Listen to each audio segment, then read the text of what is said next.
Hola, ¿cómo están? Bueno, estamos acá con otra ficha audiovisual.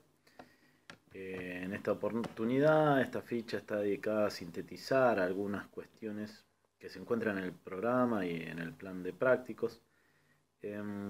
Vamos a intentar anudar problemáticas a las que ustedes pueden acceder de manera tal vez un tanto compartimentada, conforme las divisiones que establecimos con las guías de lectura. En términos concretos, quería comentar algo sobre la superposición de espacios de producción intelectual entre perspectivas antropológicas y las que refieren a la geografía humana. Pero quería hacerlo a través de una obra en particular que se llamó La Argentina Suma de Geografía. Eh, Creo que para que podamos comprender mejor esta obra tenemos que plantear la relación entre distintas dimensiones que son las que aparecen de distintas maneras en el programa.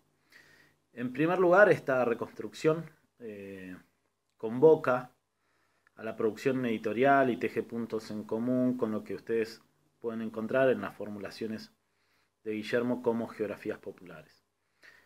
Por otro lado, es relevante para evidenciar las disputas hacia el interior del campo geográfico, a su vez académicas y políticas, en función de identificar posiciones que intentaron llevar a cabo proyectos académicos para la disciplina. Es más, el periodo relacionado a nuestras preocupaciones nos conduce al problema de la consolidación e institucionalización de la geografía. Esto último vamos a poder relacionarlo con el derrotero específico de la geografía humana en Argentina, en el cual pueden apreciarse anticipaciones a perspectivas que mucho después tomaron la dimensión cultural como un eje a partir del cual la geografía dialogaría con los desplazamientos epistemológicos de las ciencias sociales.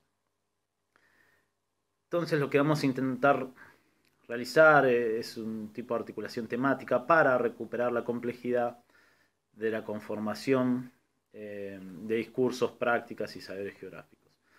Y en definitiva, mediante el examen de la obra en cuestión, quiero que nos aproximemos a la amplitud del campo de estudios de geografía en Argentina que entre la década del 40 y las siguientes permitió ganar tradiciones teóricas y objetos a través de pactos epistemológicos y entrecruzamientos institucionales. Ese periodo es un tanto crucial porque ubica las controversias en el seno de situaciones que afectaron al campo, además de los procesos que acercaron la disciplina al campo de las humanidades. Nos referimos también a las tensiones político-culturales que influenciaron al campo intelectual de esos años. Los 9 tomos de la Argentina Suma de Geografía fueron editados por Casa Peuser y publicados entre 1958 y 1963, aunque concebidos y preparados con anterioridad bajo la dirección de Francisco de Aparicio y Horacio Di Freri. Las tensiones a las que referíamos tienen que ver con la llegada del peronismo, luego con la irrupción de la denominada Revolución Libertadora, el gobierno dictatorial que se constituyó cuando se derrocó a la gestión peronista en 1955, y los intentos más o menos democráticos que sobrevinieron tiempo después. En el momento en que fue pensada y preparada la obra es cuando se hacen manifiestas las relaciones entre el cambio político nacional, la burocracia estatal y las transformaciones de las instituciones científicas y culturales. Este complejo entramado constituye las condiciones de producción de la suma, y en esta obra trabajó un importante número de especialistas que en su mayoría se sintieron marginados de las instituciones oficiales o no veían con buenos ojos al peronismo al momento de recabar la información. Pienso que los cruces disciplinares que quiero comentar, digamos, esta situación debe indagar en esas articulaciones político-académicas porque las mismas configuraron la manera en que se produjo la obra. Porque la obra trabaja sobre un campo en construcción. Y tomemos como indicador, para comenzar, el título, ya que el mismo sirve a los efectos de definir una posición en torno a la cual los autores comunican qué es lo que consideran relevante para definir las materias que forman la geografía. Tengan en cuenta que en esos momentos la identidad de la geografía era un tanto más débil o inestable de lo que puede ser ahora, más allá de los debates o tensiones actuales. El término geografía aparece acá como un concepto rector de los temas que debe tratar, y el título produce que la labor se inscriba y colabore a formar ese campo específico. La suma es la adición de las partes de una materia. Esta nominación enfatiza la voluntad por incluir temas relevantes al objeto que trata, y la misma resulta exhaustiva, incluso desbordante. Vamos a ver por qué. Este esfuerzo, entonces, emprendido por la obra, trabaja desde el reconocimiento de la disputa por una posición en el campo que construye. Esto es significativo y puede verse en el prólogo mismo, la constancia que aparece al principio de la obra. Son lugares donde destacan el carácter fundacional o refundacional del aporte. Esto tal vez nos conduzca a la respuesta a la pregunta que puede formularse, o una de las primeras preguntas que uno puede formularse cuando agarra un texto. ¿De qué manera se teje esa amplitud que propone? O bien, ¿cómo se escogen, con qué criterio, los temas para armar dicha amplitud? La estrategia tiene un eje en virtud de esa secuencia que va a proponer. Sin embargo, ejerce una labor de diversidad que puede leerse en la forma variable de composición de los capítulos que contienen los 9 tomos. La identidad en proceso de la geografía se vuelca hacia lo que en ese momento se entendía por ciencias del hombre, que en sentido un tanto más restringido abarca la geografía humana de inspiración antropogeográfica. De manera que hoy puede llamar la atención a un lector desprevenido un índice formado por títulos tales como geografía médica, geografía de la nutrición, vivienda rural o toponimia. A su vez, el armado, según el esquema de la geografía sistemática, le confiere un orden particular a los datos que presenta. Recordemos, este tipo de geografía trabajaba presentando temas por ramas y no en función de la exposición sintética de un espacio circunscripto en el que aquellos, digamos, los temas se integraran en una sola explicación. De manera que se suelen las materias ordenadas en un criterio que adiciona elementos, desde la formación de la base territorial hasta la actividad humana, y con un cierre, a modo de corolario, dedicado a la fotografía aérea. Hay acá una suerte de, podríamos llamarle, naturalización, al dar por sentada la inclusión de materias.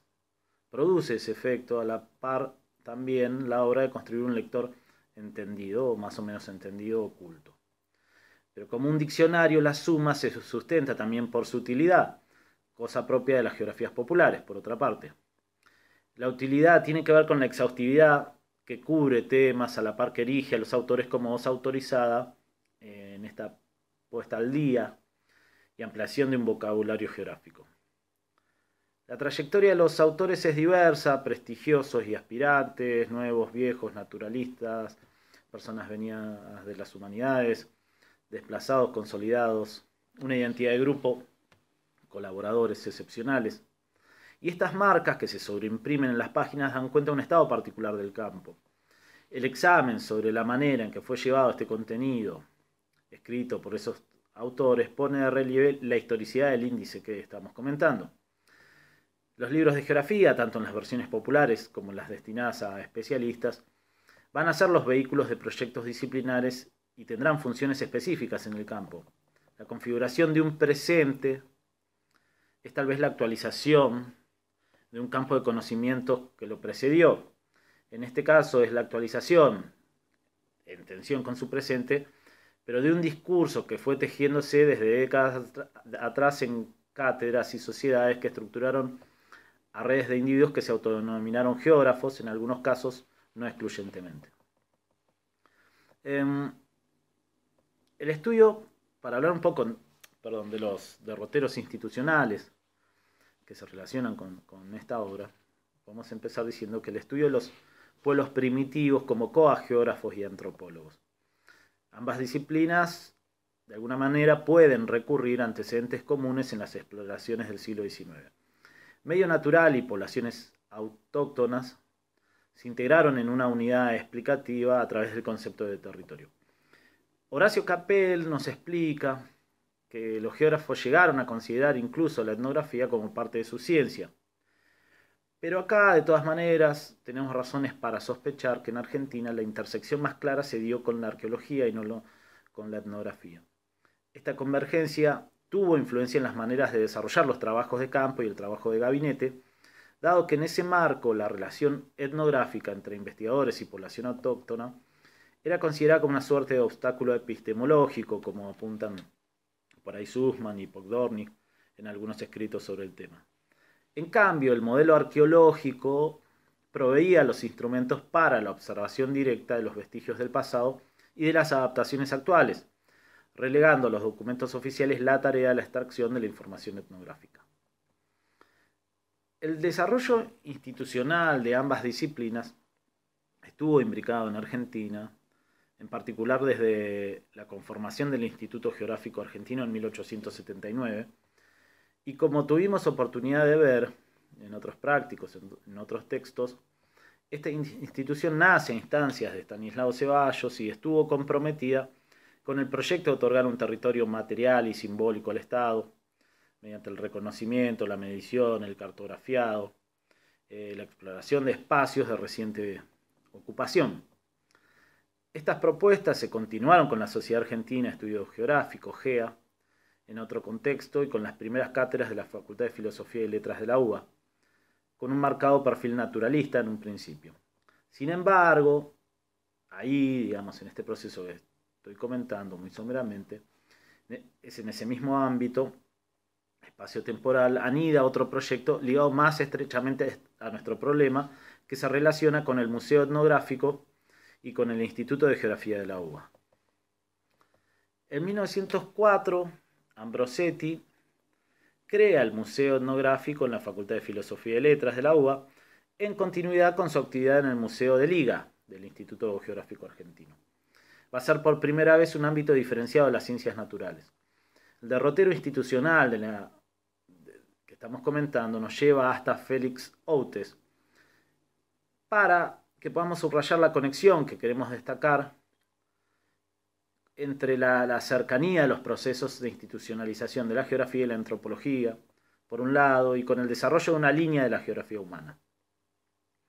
En 1917, Oates se hace cargo de la sección de geografía del Museo Etnográfico. Desde ese lugar impulsa una línea de investigación que puede tomarse como antecedente de la geografía humana. Esta perspectiva tuvo dos claros discípulos, Romualdo Ardizone y Francisco de Aparicio, justamente este último, quien sería el director de la obra que estamos considerando. Unos años más tarde, en 1914, Oates se hace cargo, hasta 1937, de la cátedra ocupada por Frejeiro y cambia el nombre de Geografía Política por el de Geografía Humana. En 1921, la sección de Geografía que comentábamos pasa a llamarse Instituto de Investigaciones Geográficas, lo cual es el antecedente del actual instituto. En 1930 asume como director del Museo Etnográfico y con esto la sección de Geografía pasa a denominarse Departamento de Antropogeografía, cuyo jefe sería Ardizone. Fijémonos en esto un segundo. Las tareas que realizaban en ese marco consistían en la búsqueda de fuentes, recopilación de bibliografía geográfica argentina, trataban de buscar material para una regesta cartográfica, hacían investigaciones de toponimia, trataban de juntar datos para una carta étnica, identificación de tipos de viviendas, elaboración de una geografía de la alimentación. Como vemos, y en relación con lo que comentábamos acerca del índice de la suma, esto es casi sin variaciones el programa de la obra. De Aparicio sería el director del Instituto de Arqueología del Museo Etnográfico del 30 al 39. Y tras el alejamiento de Oates va a asumir la dirección del museo del 37 al 47. Desde 1938 preside la Sociedad Argentina de Antropología. Se puede agregar también que fue titular de Arqueología Americana, socio fundador de GEA, tuvo participación en el Comité Nacional de Geografía. Ya podemos decir alguien enmarcado en ciertas redes intelectuales de la época, relacionadas con el territorio y la antropología. De Aparicio le imprimió a la primera enciclopedia académica de la geografía su trabajo, ¿no?, sobre un área algo imprecisa entre la arqueología y la geografía humana. Esto puede apreciarse a través de sus escritos también sobre asentamiento humano, arqueología del noroeste, conquista española, vivienda natural, toponimia y geografía histórica, entre otras cosas. El año 1947 parece ser clave para establecer un punto de clivaje en la genealogía de la obra. En una de las cesantías grandes de la Universidad de esos años, a instancia de Ivanišević, rector del UBA, de ese momento, se produce la expulsión del ámbito académico de Francisco de Aparicio. Su remoción se explica por su postura cercana al socialismo y por las antinomias del campo intelectual que las transformaciones impulsadas por el peronismo habían catalizado.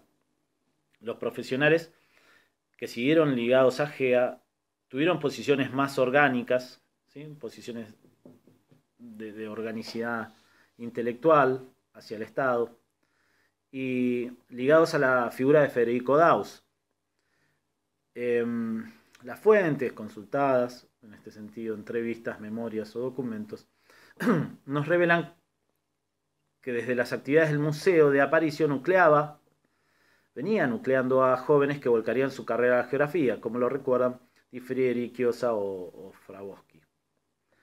Quienes han estudiado el periodo sostienen, a su vez, que las editoriales funcionaron como una universidad en las sombras y fueron ámbitos de socialización antiperonista. No deja de ser llamativo igualmente el caso de Casa-Peuser, que había crecido por los encargos oficiales del peronismo. Pero Aparicio igualmente tenía vínculos con el jefe de publicación de esta editorial, Khaled Boyce, quien además escribe un capítulo en La Suma, y firma un contrato para realizar una colección de geografía. Igual finalmente, en 1951 fallece Aparicio, pero el proyecto asume la dirección de Horacio Di Frieri y el compromiso de los más jóvenes con esa labor. La geografía, la Argentina Suma de Geografía es básicamente un compendio de geografía humana en la línea que comentábamos. Y pensemos que no existió hasta ese momento otro esfuerzo similar que nos evite remontarnos hasta algunas grandes obras del siglo XIX, como la de Martín de Mouzy, por ejemplo. En 1946, GEA comienza a publicar Geografía de la República Argentina, pero fue puesta en circulación de forma discontinuada y solo pudo completar los aspectos referidos a la geografía física. En cambio, en La Suma, la incorporación de capítulos dedicados al estudio de los aspectos materiales de la cultura nos indica cómo fue pensada esta geografía alternativa al proyecto regionalista encabezado por Federico Daus. Los temas que centraron su interés en estas cuestiones se encuentran dispersos en los 9 tomos, entre otros temas referidos a ramas básicas de la geografía, ¿no? Nos referimos específicamente a geografía física y biogeografía. Entonces, el estudio de los vestigios de la diversidad cultural fue un objeto prioritario que se estableció desde el primer capítulo del tomo 1, cuando Aparicio escribe sobre la historia del conocimiento geográfico. En estas páginas se pasa revista a las obras que servirían de antecedentes del estudio sobre el territorio, poniendo especial énfasis en las obras que contienen información etnográfica realizadas por estudiosos, cronistas y viajeros en contacto con pueblos originarios. Este tipo de investigación de archivo fue parte del repertorio de prácticas del museo. Uno de los aspectos centrales fue analizar las relaciones entre los grupos sociales con el medio a partir de la oferta natural de materiales. Por esa misma razón resulta importante el estudio de los restos que dejaron en el territorio otras civilizaciones que habitaron en otras épocas o aquellas con poco contacto con ambientes urbanos.